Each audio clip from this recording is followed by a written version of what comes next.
Pemerintah melalui Kementerian Investasi Badan Koordinasi Penanaman Modal berencana akan memberikan izin usaha pertambangan atau IUP yang sudah dicabut kepada organisasi kemasyarakatan berbasis keagamaan.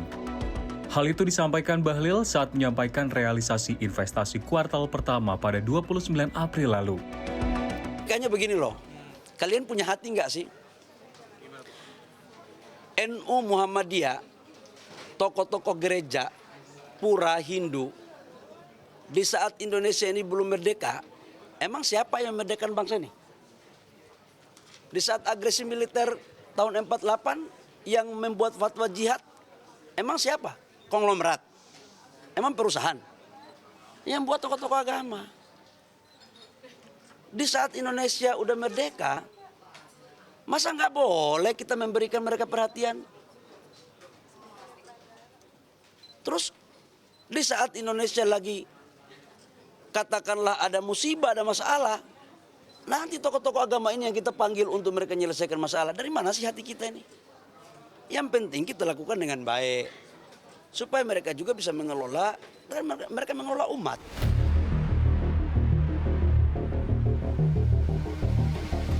Sejumlah ormas yang berbasis keagamaan mulai dari Muhammadiyah, Nahdlatul Ulama, hingga ormas keagamaan Kristen dikabarkan masuk dalam kriteria untuk mendapatkan izin usaha pertambangan ini.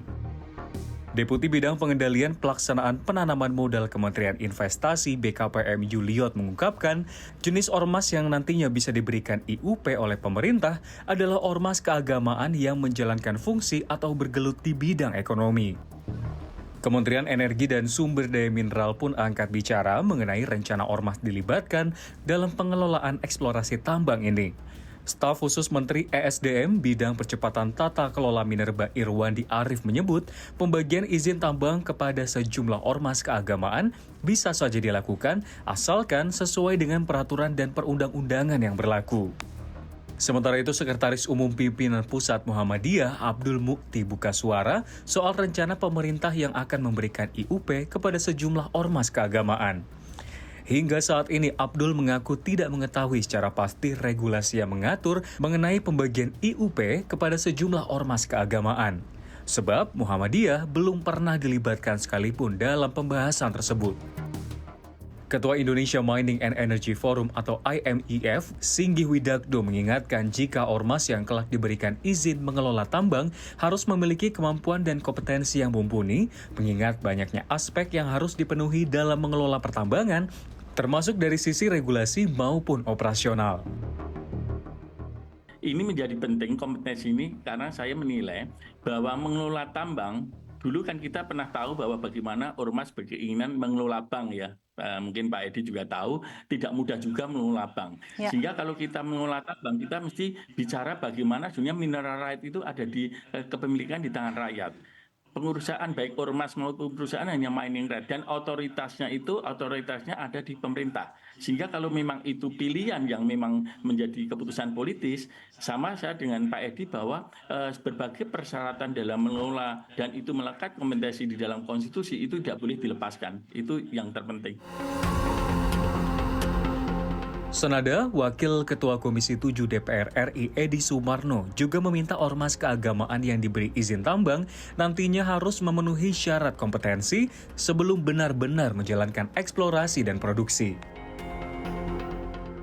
Bagi kami, siapapun yang diberikan kesempatan untuk mendapatkan perizinan, saya kira harus berbasis kompetensi, harus berbasis kemampuan, baik itu kemampuan teknis maupun kemampuan finansial. Jadi tidak mutlak itu kemudian menjadi domainnya ormas keagamaan saja. Alhamdulillah kalau diberikan kepada ormas keagamaan. Kami sebagai representasi dari Muhammadiyah tentu sangat senang dalam terkait hal ini. Nah, tetapi saya kira juga kepada pihak lain itu juga diberikan kesempatan untuk melakukan pengelolaan. Karena jangan sampai niat baik untuk memberikan kesempatan bagi ormas untuk mengelola ini dianggap bahwa kebijakannya adalah diskriminatif, diberikan kepada pihak tertentu.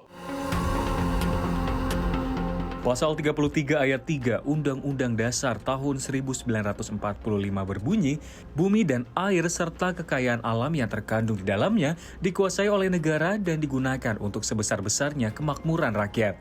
Maka sudah seharusnya apa yang terkandung dalam perut bumi pertiwi harus dimanfaatkan untuk kemakmuran rakyatnya, bukan segelintir pemodal belaka.